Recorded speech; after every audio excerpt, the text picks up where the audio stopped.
受到这美国关税政策的影响，台股这礼拜是一直伫咧落。今仔日咧，这国安基金就出手护盘，台股今仔日犹原是同款落，收伫咧17391点。台股伫咧短时间内落到4000点，真侪投资者是拢四界去借钱，甚至也传出讲有人客去甲这寿险公司要解除这保单的情形。台股连续大落，国安基金提高介入场执行市场安定的任务。台股开价阁无稳定，大盘大落1068点，失守18000点整数的关卡。指标性的台积电早盘股价虽然有起，不过10点了后就开始落，中场是落31块，股价收跌785块。国安基金的护盘，它还是有一定的短期信心上面的一个提振，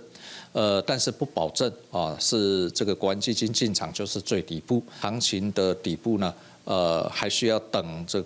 川普的这个关税的一个政策，看后续如何做发展。大跌的时候，有一些大户还不敢卖，怕要卖了以后跌得更凶。国安基金进场去搭台的时候，他就全部都丢给国安基金了嘛，他就可以少赔一点。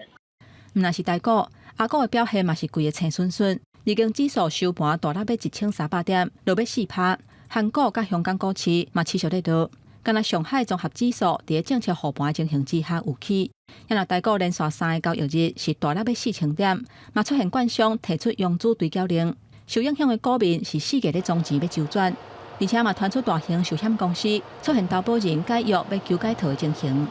看看你的这个保单，它的下面有没有附加一些医疗、癌症、意外的这些附约，